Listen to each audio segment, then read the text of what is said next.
오늘 본문의 말씀을 가지고 내 삶에도 하나님의 기적이라는 제목으로 은혜를 나누기를 원합니다. 우리가 보통 초신자들에게 성경을 처음 읽을 때 요한복음을 읽으라고 합니다. 요한복음은 쉬워서 초신자들에게 읽기가 편할 것이다 이런 생각을 하는데 실제로는 이 요한복음을 읽어보면 쉽지 않습니다. 저도 사람들이 자꾸 요한복음은 쉬우니까 초신자가 읽어야 된다 그래서 뭐가 쉽나 생각을 해보면 마가복음은 그냥 짧게 사건 위주 에피소드로 적혀 있으니까 뭐 이야기니까 누구나 읽기가 쉽죠. 마태복음과 누가복음도 보면 처음에 예수님의 탄생 기사가 이렇게 다 나와 있습니다. 그런데 요한복음을 읽어보면 맨 앞에 태초에 말씀이 계시니라. 말씀이 하나님과 함께 하셨고 말씀을 통해서 모든 것이 지어졌고 이 말씀이 곧 하나님이시니라. 말씀이 육신을 입었다. 이게 쉬운 말입니까? 이게 저는 무슨 말인지 정말 보통 사람은 아마 이해를 전혀 못할 거예요. 특별히 초신자는 말씀이 하나님이다. 이게 도대체 무슨 말인가? 이게 아마 어려울 것입니다. 나중에 13장 이후에 가도 다른 데는 다 에피소드식으로 되어 있는데 13장부터 19장까지는 예수님의 마지막 그 강화, 설교가 계속 되어 있으니까 잘못하면 지루할 수도 있습니다. 그런데 왜 초신자들에게 이 요한복음을 읽어라 이렇게 알려주느냐 하면 군데군데 어려운 것이 있지만 요한복음의 주제가 뭐냐니까 예수님은 누구신가 하는 것을 알려주고 있는 것입니다. 그래서 요한복음을 보면 예수님께서 나는 I am, 에고 에이미 헬라어로는 이렇게 되어 있는 나는 누구인가 하는 것이 기록되어져 있습니다. 그러니까 초신자가 제일 먼저 예수님이 누구신가를 알아야 되죠. 그래서 요한복음을 읽으라고 하는 것이지요. 요한복음은 예수님께서 에고 에이미 나는 이다 라고 하면서 나는 생명의 떡이다. 나는 세상의 빛이다. 그리고 또 요한복음 16장입니까? 제일 유명한 말씀이 있죠. I am the way, truth and life. 나는 길이요, 진리요, 생명이다. 나는 누구다? 라는 이야기를 하죠. 나는 선한 목자다. 나는 포도나무다. 길과 진리가 되신다. 이렇게 예수님이 자기를 소개하고 있는 내용이 나와 있습니다. 또 요한복음에는 7가지 이제 기적이 나와 있는데 그 기적 하나하나가 예수님은 누구신가를 보여주는 그 사인이라고 이렇게 말을 하고 있죠. 기적을 통해서 예수님을 소개하고 있는 것을 보게 됩니다. 우리가 지금 앞장까지는 이제 니고데모가 찾아온 사건이 있었죠. 이건 기적은 아니지만 예수님이 다시 영원한 생명을 주실 수 있는 분이다. 이렇게 예수님을 소개하고 있죠. 그리고 그 앞에서는 우리가 38년 된 병자 그리고 왕의 신하의 아들을 고치시는 것을 통해서 예수님은 치유하시는 하나님, 고치시는 하나님인 것을 소개하고 있습니다. 오늘은 이 베스다 광야에서 예수님께서 보여주시는 것은 무엇입니까? 먹을 것이 없는데 예수님께 가면 먹을 것도 공급해 주시는 분이시다. 이거는 그 제자들이 그 전까지는 한 번도 몰랐죠. 수많은 병자를 고치고 귀신을 쫓아내게 하시고 영생을 주시는 분이라고는 소개는 했지만 먹고 사는 문제까지 예수님이 해결해 주실까? 이런 건 한 번도 경험해 보지 못했는데 이 광야 사건을 통해서 오병이어를 통해서 먹고 마시는 것도 하나님 손에 달려 있다는 것을 새롭게 보여주시고 있는 것입니다. 왜 하필이면 이 사건을 가버나움 도시에서 하지 않고 저 광야에서 했겠습니까? 베세다 광야에서 이렇게 하신 이유는 바로 이스라엘 백성들이 광야에서 무엇을 먹었습니까? 만나와 메추라기를 먹는 것을 공급해 주시는 것을 통해서 하나님은 사람이 떡으로만 사는 것이 아니요 하나님의 입으로 나오는 말씀으로 사는 것이다 라고 하면서 하나님이 말씀하시면 떡이 없는 곳에서도 떡을 공급하시고 모든 물질도 공급해 주시는 분이시다 하는 것을 가르쳐 주시기 위함입니다. 여러분들도 코로나를 통해서 아마 물질적인 어려움을 겪어가는 사람들도 많이 있을 것입니다. 이럴 때 우리의 소원이 무엇입니까? 특별히 자영업을 하시다가 정말 일터가 없어지고 또 관광업계에 있던 분들이 직업이 없어지고 이런 분들이 소원이 있다고 한다면 하나님 내게 떡을 주십시오. 먹고 살 수 있는 떡과 물질을 주십시오. 이런 소원이 간절하지 않습니까? 이런 소원을 가지신 분들에게 예수님께서는 오늘도 내가 생명의 떡이다. 내가 먹을 것을 먹거리를 공급해 줄 수 있는 분이다 라고 이렇게 말씀해 주시는 사건이 바로 오병이어의 사건인 것입니다. 그러니까 여러분이 먹을 것이 없다. 먹고 살 물질이 없다. 그러면 예수님께 나아가야 되는 것입니다. 예수님 도와주세요. 일용할 양식을 공급해 주십시오라고 기도하라고도 하지 않습니까? 경제적인 필요를 위해서 하나님 앞에 나아가야 하는 것입니다. 그런데 모든 경제 활동에도 보면 이 법칙이 있지요. 이코노믹 로우를 따라서 경제적인 법칙을 따라서 모든 것이 되는 거지 자기가 원한다고 막 부자가 되고 그렇지는 않지요. 최근에도 사람들이 이제 집에만 있게 되니까 이 패시브 인컴이라는 것이 아주 유행을 하고 있습니다. 아마 나이 드신 분들은 잘 모를지 모르겠지만 젊은 사람들에게는 이게 굉장히 유행이 되어지고 있죠. 온라인으로 이제 돈을 버는 그런 수단이 있다고 하니까 사람들이 전부 다 그리로 엄청 지금 불이 나게 이렇게 몰려 들어가가지고 연구를 하고 있고 그런 모습을 봅니다. 그래서 하루아침에 자고 나면 천물이 벌레 있는 방법 이런 게 뭐 엄청나게 많이 이렇게 사람들에게 젊은이들에게 회자되어져 가고 있습니다. 그러나 하루아침에 돈 버는 법은 없는 거죠. 그 경제적인 법칙이 다 있어야만 하는 것입니다. 사람들이 또 최근에는 주식에 관심을 얼마나 많이 불러서 주식에 열풍이 일어나고 있습니다. 경제적으로 어려워지니까 사람들이 한 번에 돈을 벌 수 있는 방법을 이렇게 찾고 있죠. 최근에는 게임스탑이라고 하는 그 가게가 있죠. 그런 그 컴퍼니가 있죠. 컴퍼니의 주식이 갑자기 1월 17일 날 보니 1월 11일에 19불 뭐 편하게 해서 20불이었던 주식이 1월 27일에 16일 만이죠. 16일 만에 500불이 되었습니다. 20불짜리가 500불을 16일 만에 500불이 되니까 25배가 뛴 거죠.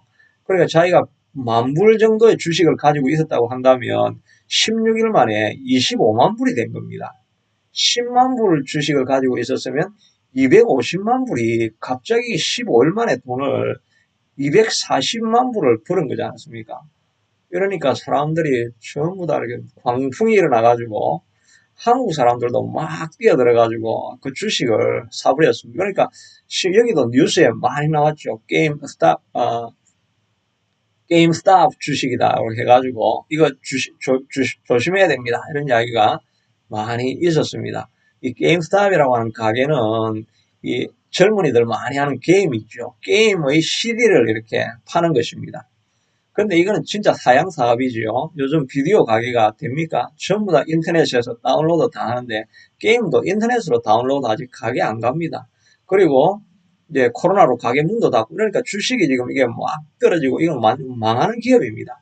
망하는 기업인데 그때도 이렇게 차익으로 돈을 버는 방법이 있는 것 같습니다. 저도 주식은 잘 모르지만 뭐 공매도라 그래가지고 아주 큰 손이 그걸 그냥 떨어지기 전에 사가지고 나중에 떨어진 가격에 이렇게 팔게 되고 이렇게 하면 이 개인이 주식하는 사람들, 개인 투자자들이 손해를 많이 보고 그렇게 하는데 근데 그렇게 하려고 했는데 요즘은 SNS가 발전되어 있으니까 개미 투자가들도 막 그게 서로 작전을 짜가지고 이 큰 기업을 물리치자고 해가지고 이 망하는 기업의 주식을 막 사가지고 망하는 기업인데 주식이 갑자기 20불에서 500불로 뛰어오른 것입니다. 한국 사람들은 그거를 모르고 있다가 십몇칠 만에 25배가 뛰니까 와 이거 돈 만드는 기계다 해가지고 갑자기 돈을 부어가지고 주식을 사기 시작했는데 4일 만에 그렇게 투자했던 사람들은 알고 있죠. 이거는 그냥 기분상으로 한 건데 다시 대기업이 청비해서 공격하면 다 망하게 되어 있다는 거 알고 조금 똑똑한 사람들은 전부 다 팔고 다 나갔는데 한국에 있는 사람들은 갑자기 그게 25배 되니까 막 그걸 사가지고 4일 만에 90불로 떨어졌습니다. 그러니까 4일 만에 5배가 떨어진 거지요. 10,000불짜리 있던 사람은 2,000불 됐습니다. 10만 불 있던 사람은 2만 불로 떨어지고 망하게 되어진 것이지요. 이런 기업의 주식 투자의 법칙을 무시하고 일확천금을 노리고 했던 사람들은 망하게 되는 거죠. 그래서 어느 사설에 보니까 지금 당신은 어떤 마음과 태도로 주식 투자를 하고 있습니까? 재무제표와 분기 실적, 영업이익률에 기반한 투자입니까? 아니면 감성과 운, 욕망에 휘둘린 선택을 하고 있습니까?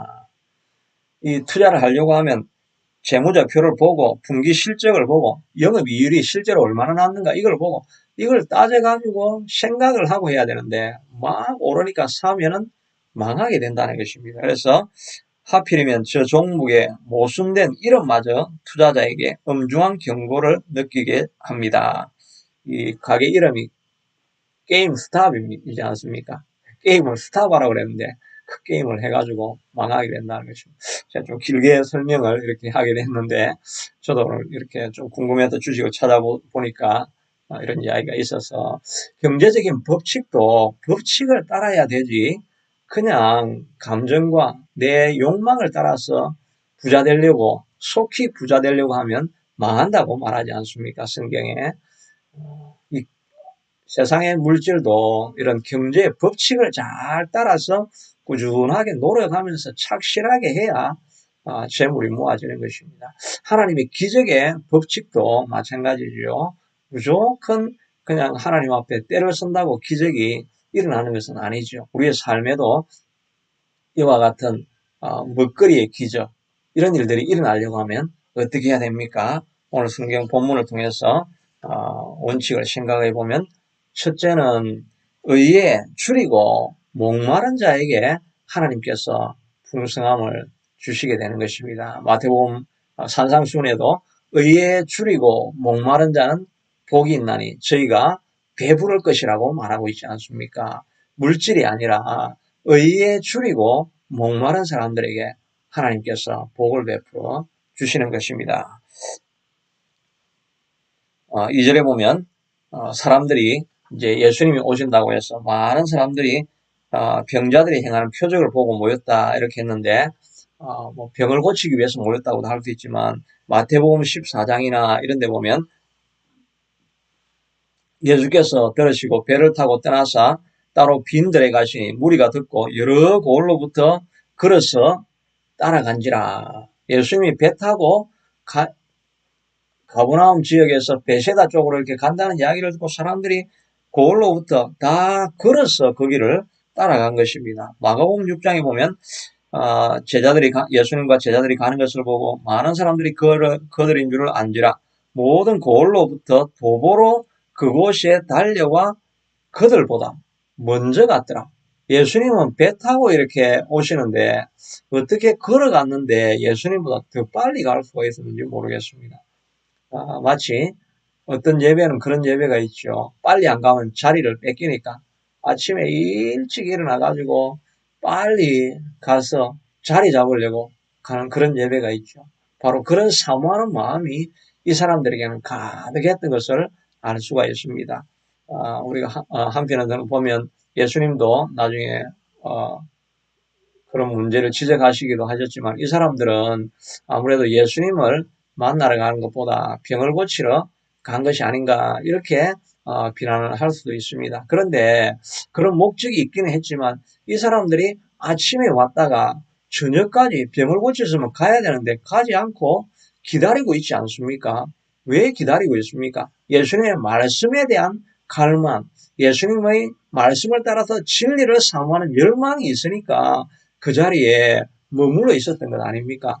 의에 줄이고 목마른 마음들이 그들에게 있었던 것입니다. 그래서 예수님께서도 그들에게 말씀하시기를 마치 이들이 목자 없는 양같이 있는 것을 보고 불쌍히 여기사 진리가 없으니까 사람들이 진리를 갈망하면서 가는데 진리가 주인을 찾지 못하고 있기 때문에 고통하는 것을 보고 그들을 불쌍히 여겼다라고 말씀하고 있지 않습니까? 그러니까 그들의 마음 가운데 의와 진리에 대한 목마른 굶주림이 있는 것입니다. 그것을 보니까 예수님께서 그들에게 친히 이런 먹고 사는 문제, 배고픔의 문제를 해결해 주신 것입니다. 이들은 먹고 살려고 거기 간 것이 아니라 예수님의 말씀에 대한 갈급함이 있으니까 하나님께서 그들에게 먹고 살 것은 공급해 주시는 것을 보게 되는 것입니다. 우리가 물질을 쫓아가면 물질을 잡을 수 없지만 하나님의 나라와 의를 쫓아가면 하나님께서 나머지 모든 필요는 공급해 주시는 것을 알 수가 있는 것입니다. 그러므로 우리가 하나님 앞에 더 가까이 나아가야 하는 것입니다. 사울은 왕이 되었지만 그는 의에 줄이지 아니하였습니다. 자기 지위와 나중에 자기 비석을 세우고 자기 이름을 구하고 있었습니다. 그럴 때는 그가 망할 수밖에 없었습니다. 그러나 다윗은 수많은 고난의 길을 지나가면서 의에 줄이고 목말라 있습니다. 하나님을 만나기를 갈망하고 열망하고 있습니다. 왕이 되고 난 이후에도 내가 어떻게 하나님의 전을 세울 수 있을까? 하나님의 언약궤를 가져오고 성가대를 세우고 나중에는 성전까지 세워드리려고 하고 하나님 나라에 대한 의에 줄이고 목마름과 갈망함이 있으니까 하나님께서 다윗을 축복하시고 가장 넓은 땅까지 차지하게 만들어 준 것이지요. 우리가 하나님의 나라와 그 의를 갈망하고 사모하고 있을 때 하나님께서 나머지 모든 것을 공급하고 채워주시는 것을 여러분 믿으시기를 바랍니다. 내 삶에 형통함이 일어나지 않을 때 하나님 내가 의를 갈망하지 못한 것이 무엇이었습니까? 하나님 나라를 위해서 내가 해드린 것이 뭐가 있습니까? 이걸 자꾸 물어보아서 하나님이 기뻐하시는 사람이 될 수 있게 되기를 바랍니다. 이제 어떤 동영상을 보니까 제목이 26세에 대학 청년이 된 청년 이런 강연이 있더라고요. 그래서 그 강연을 제가 들어보니까 한국에 26세에 대학 총장이 된 사람이 도대체 있나? 미국에 대학 총장이 됐나? 그렇게 해서 보니까 이분은 이제 한국의 명문 기독교 대학이 있죠. 포항에 있는 그 대학을 나와가지고 이제 장교로 들어가게 되었는데 아주 성적이 뛰어났는데 그냥 이렇게 뺑뺑이를 돌려가지고 추첨을 하다 보니까 제일 최전방 GOP가 있는데 DMZ 전선이 있는 거기에서 이제 군 생활을 하게 된 것입니다. 그런데 그의 마음 가운데서는 거기 들어가니까 예배할 처소가 없는, 교회가 없는 것입니다. 뒤에 후방에는 이렇게 교회가 다 있는 것으로 알고 있는데 이 GOP 지역에는 교회가 없는 것 같습니다. 없으니까 그가 늘 기도하기를 하나님 이곳에도 교회를 세워주십시오. 교회를 세워주십시오. 라고 하면서 식사 때마다 그렇게 기도하니까 자기 앞에 있는 상관이 식사하는 것을 보면서 야, 너 뭘 위해서 기도하냐? 그렇게 하니까 이곳에 교회가 세워지기를 위해서 기도합니다. 그렇게 하니까 꿈도 꾸지 마라. 여기가 무슨 노는 장소냐. 종교활동하러 여기 왔냐. 이러면서 핀잔을 주고 그렇게 하지만 그가 기도를 했습니다. 기도를 막 하는데 어느 날 한 아저씨가 민통선을 넘어서 이렇게 와가지고 왜 왔냐고 하니까 나 여기 교회를 세우기 위해서 왔다고. 어떻게 통과를 했냐고 하니까 사령관이 문을 열어줬다고. 그 전까지는 불교인 사령관이었는데 자기가 기도하는 중에 이 불교 사령관이 바뀌고 새로운 사령관이 왔는데 그분은 장로입니다. 그러니까 그분이 연결이 돼가지고 교회를 세우러 왔다는 것입니다. 자기 교회가 있는데 교회에서 권사님들이 밤마다 기도를 하는데 너는 GOP에 가서 교회를 세워라, 교회를 세워라, 교회를 세워라 이런 음성이 막 들려오니까 권사들이 다 돈을 모아가지고 교회를 하나 세우려고 합니다. 그래서 이 사람을 보내가지고 결국은 거기에 교회가 세워졌습니다. 불가능한 것 같지만 의에 줄이고 목말라 있으면 하나님께서 무엇이든지 다 공급하시는 역사가 일어나게 되는 것입니다. 이분이 나중에는 그게 젊은이들이 꿈이 없는 것을 보고 대학을 세워야 되겠다는 생각을 세워가지고 교수진을 만들었는데 교수진이 다 세계에서 제일 탑 클래스입니다. 언어를 위해서는 이희돈 장로가 지금 소천하셨지만 그분이 언어를 6개 하고 있으니까 이희돈 장로가 교수가 되고 또 사람들이 절망을 많이 하니까 긍정의 힘으로 유명한 사람이 조엘 오스틴 아닙니까? 이분이 뭐 미국에서는 뭐 한 번 하면 몇 천만 명이 시청하는 그런 사람이 되어 있지 않습니까? 또 인천공항을 설립하신 그런 분, 또 그 실내에 대해서는 안성기라고 하는 그 영화 배우가 연예계에서는 가장 신뢰성이 높은 사람이라고 합니다. 그 사람을 교수라고. 이래가지고 다 해가지고 이제 교수진을 만들어 놨는데 연락을 하려고 하니까 편지 쓸 종이가 없으니까 우유 곽을 뜯어가지고 거기에 그 종이로 가지고 편지를 다 쓰고 이런 과정이 있었습니다. 그래서 세워지는 대학 이름이 우유곽대학, 우유팩대학이라는 말입니다. 하여튼 이런 우유곡들 속에서 나중에 그 총사령관이 그 이야기를 듣고 별 세 개가 추천서를 쓰고 이렇게 해가지고 그 사람들을 다 만날 수 있게 만들고 지금은 해외에 나가서 젊은이들을 이제 네트워킹을 만들어가지고 선교에 동원하는 사람이 되어져 있습니다. 아프리카 선교를 하러 가려고 하는데 돈이 2만 불이 없어서 기도하고 있는데 어느 청년이 와가지고 2만 불의 돈도 공급하면서 그 일들이 되어져 가고 아프리카 어린이들에게 그림을 그리게 만들어 가지고 그것이 상품화되어지고 전시화되어져 가니까 많은 사람들이 와서 전시장이 예배 처소가 되는 그런 길을 만들어 가고 있는 것입니다. 의에 줄이고 목말라 있는 한 청년에게 하나님께서 어떻게 부어서 대학을 만들게 하시려고 하고 선교하게 하시고 교회를 세우고 하는 것을 보게 되는 것입니다. 우리는 물질이 없어서 자원이 없어서 아무것도 안 될 것이라고 하지만 의에 줄이고 목말라 있으면 하나님께서 이 모든 것을 우리에게 공급해 주시는 분인 것을 우리가 믿을 수가 있는 것입니다. 그러므로 기적의 첫째 원리는 의에 줄이고 목마른 자가 되라 하는 것입니다. 하나님 앞에 나아가야 됩니다. 이 사람들도 어찌하든지 예수님을 만나려고 광야까지 뛰어서 달려와서 예수님보다 먼저 가서 자리에 앉아있지 않습니까? 우리에게 이런 예수님을 갈망하는 예수님을 만나기를 열망하는 소원이 있게 해달라고 간구하며 의를 사모하는 저와 여러분이 될 수 있게 되기를 바랍니다. 둘째는 드리는 것이 있어야 받는 것이 있는 법칙인 것입니다.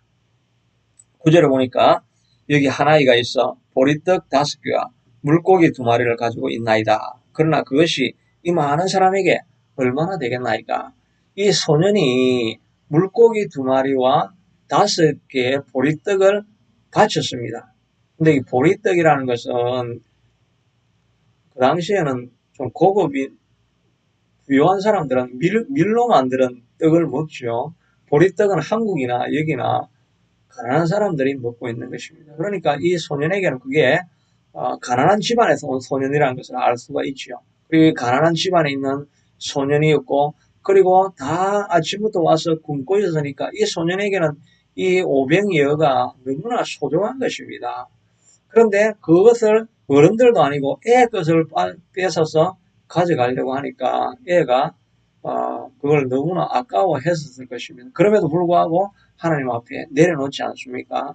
내려놓으면 예수님은 아무리 그래도 어린애 것까지 뺏어가지고 그걸 가지고 기적을 일으킬 필요가 뭐가 있겠습니까?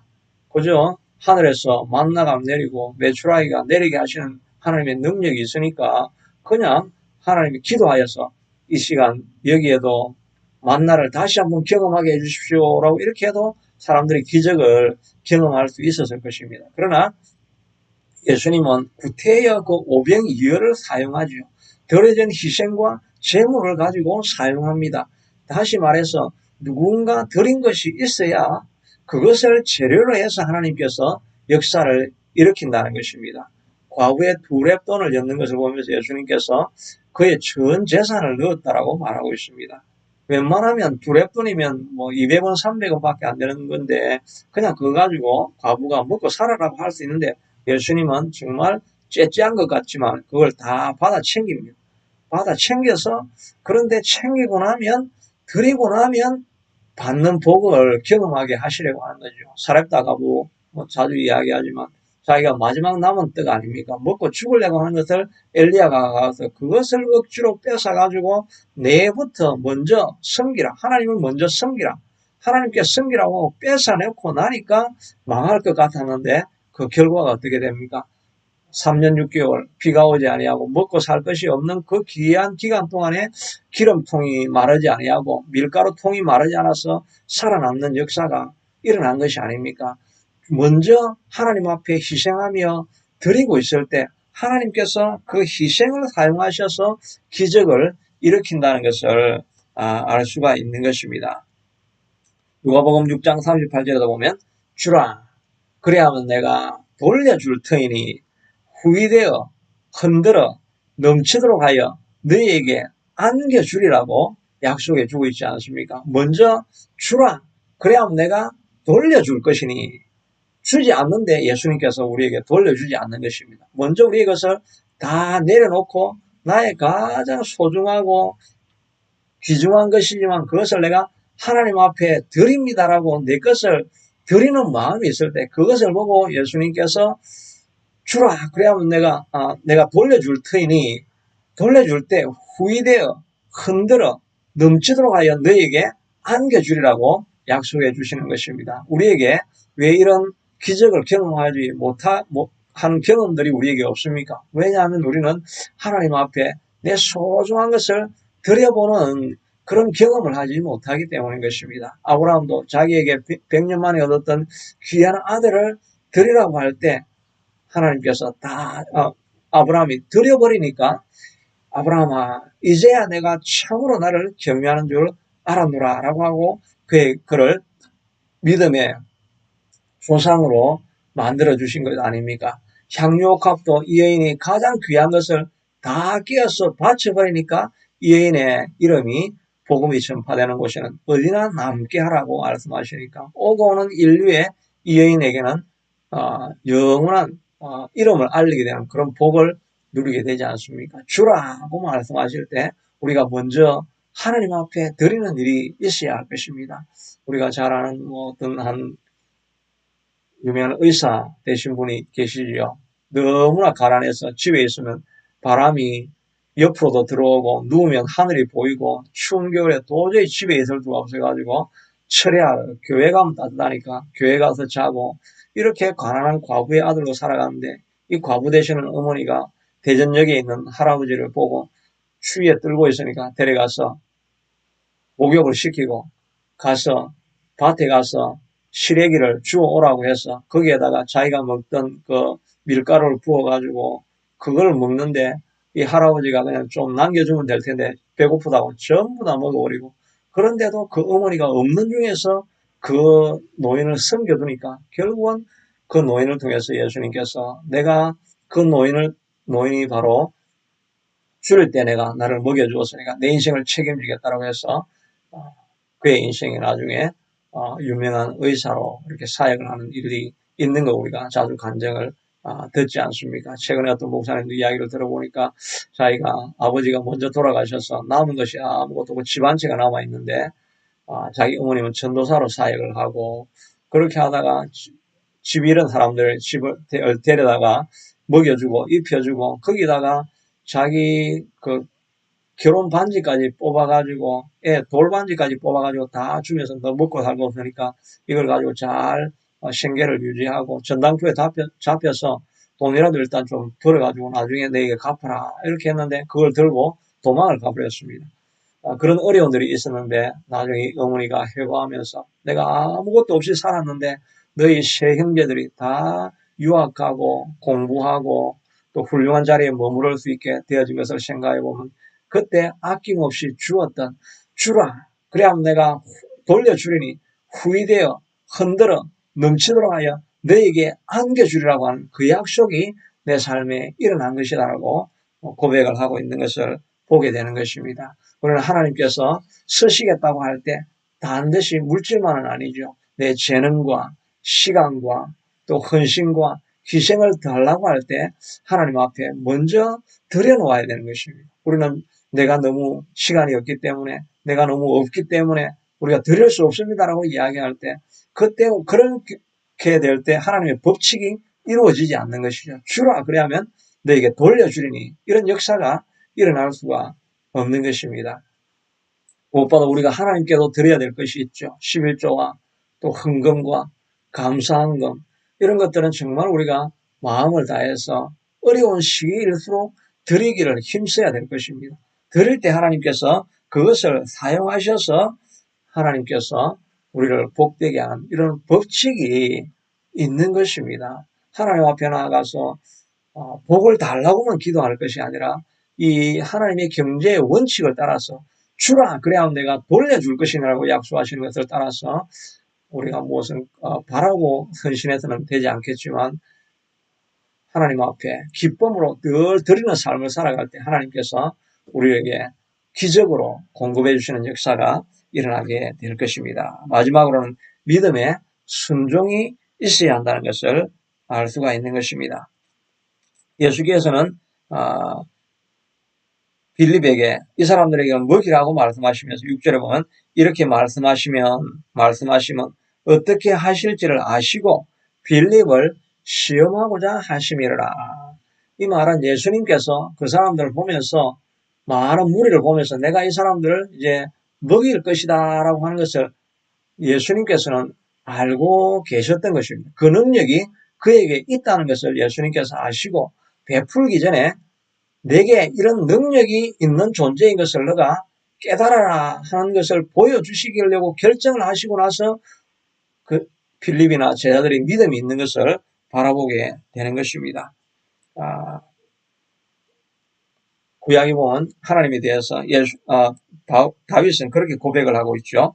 여호와여 위대하심과 권능과 영광과 승리와 위엄이 다 주께 속하였사니 천지에 있는 것이 다 주의 것입니다. 여호와여 주권도 주께 속하였사오니 주는 높으사 만물의 머리이심이니이다.